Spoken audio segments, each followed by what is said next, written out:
मंत्री जी। जी महाराज।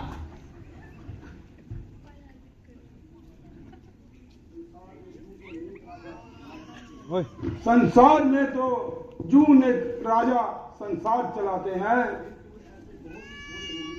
किंतु वह ऐसे थोड़े ही होंगे जो प्रजा के हित से ही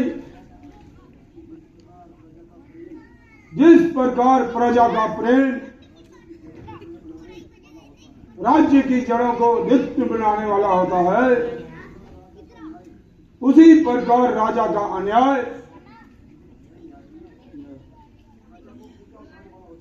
प्रजा को ऊंचा उठाने वाला होता है।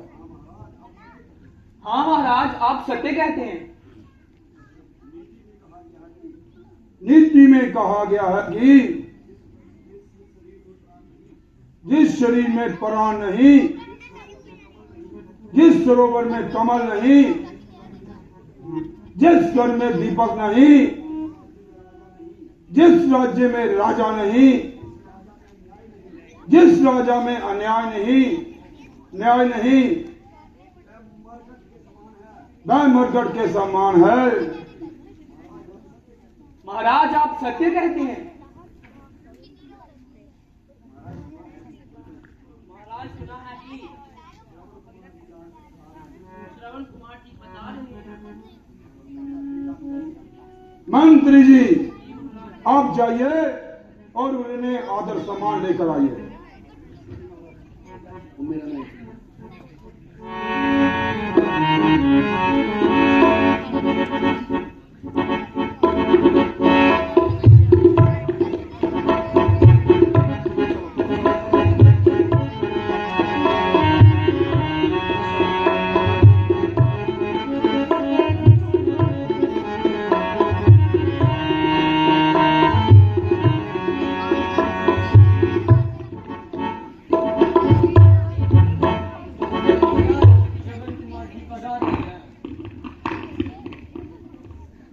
प्रणाम महाराज। प्रणाम है, प्रणाम है। प्रणाम मेरे पहले माता पिता को। माता पिता के चरणों में प्रथम प्रणाम, नमस्कार करता हूँ। याद करूं फिर हृदय में दीन बंधु जगदीश गुरु वशिष्ठ के चरणों में है मेरा आदेश।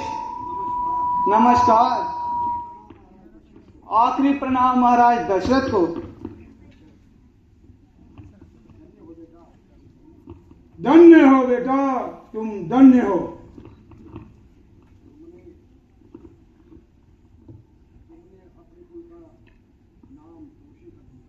तुमने अपने कुल का नाम रोशन कर दिया। शुभ दिन, शुभ पल, शुभ घड़ी, शुभ अवसर, शुभ काल,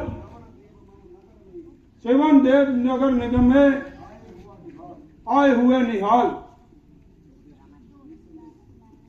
निस्संदेह इष्ट देव सम्मान कर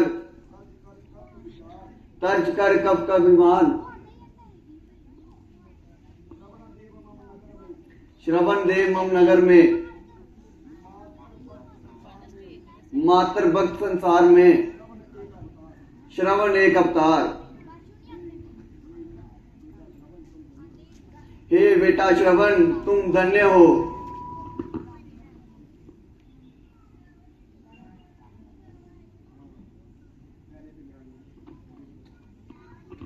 प्रणाम गुरुजी।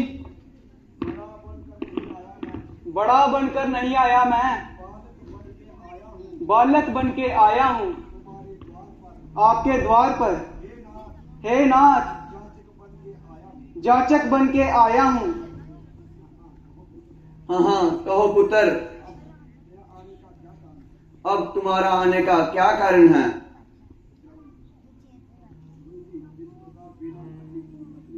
गुरुजी, जिस प्रकार बिना पते की पत्नी, बिना श्रद्धा का शिष्य, बिना न्याय का राजा पाप की खान होता है, उसी प्रकार बिना माता पिता की भक्ति के एक पुत्र का जन्म नरकीय कीड़े के समान होता है। आप तो जानते हैं कि सिवाय पितृभक्ति के मेरे लिए और क्या काम है।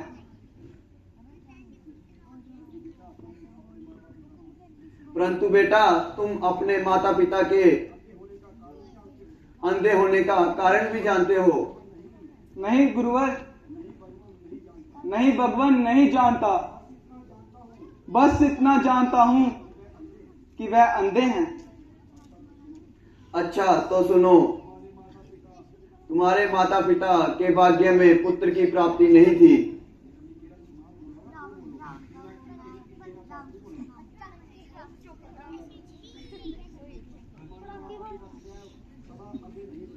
तुम्हारे माता पिता सदैव अंधे नहीं थे, उनका कोई पुत्र नहीं होता था। उन्होंने पुत्र प्राप्ति के लिए कठिन तप किया। तब ब्रह्मा जी प्रसन्न होकर कहने लगे, तुम्हारे भाग्य में पुत्र का सुख नहीं, तुम अपने पुत्र का मुख नहीं देख सकते। अगर आप चाहो, आपके घर में पुत्र हो सकता है, पर आप उनका मुख नहीं देख पाओगे। तो बेटा, उन्होंने अंधा होना स्वीकार कर लिया और उसके बदले में तुम्हें मांग लिया।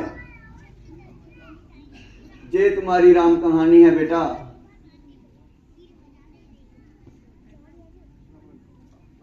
हा हा, हे भगवान, मेरे कारण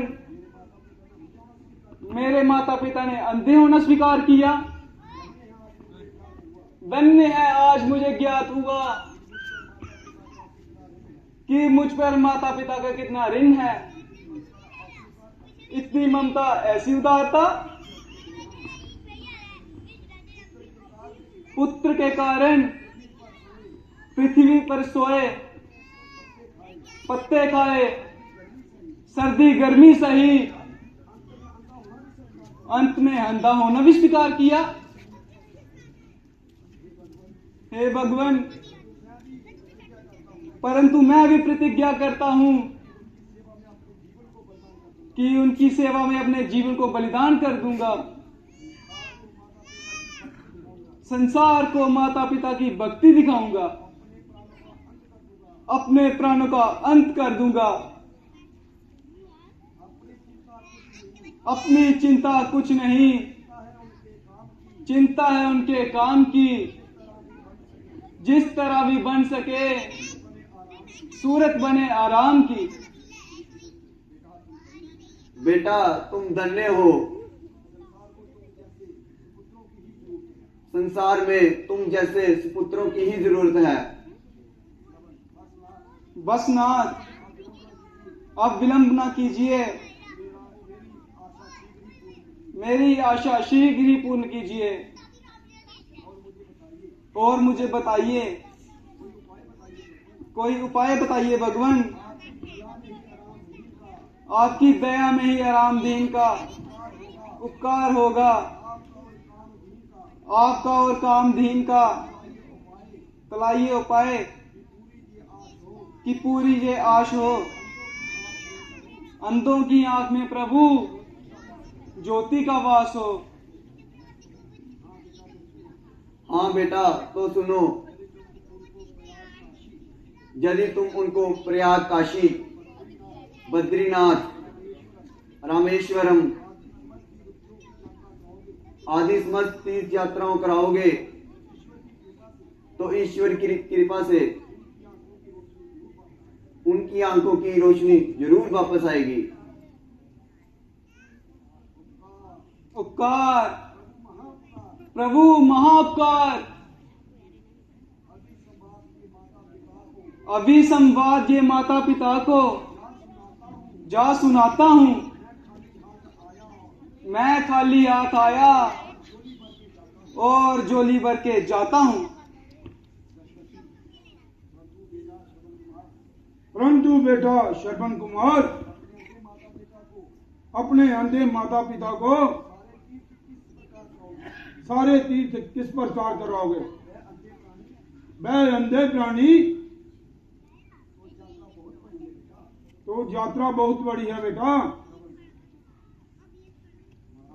महाराज, श्रद्धा के आधार पर, भक्ति के सहारे पर, गुरु विशिष्ट के आशीर्वाद से और आपके प्रताप से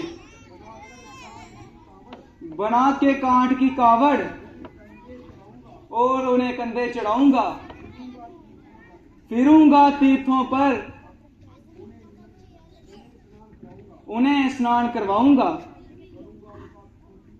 करूंगा उनकी पूजा, देव की भी पूजा समझकर मैं झुकाऊंगा जो सिर भगवान की प्रतिमा समझकर मैं। अच्छा बेटा, तुम धन्य हो।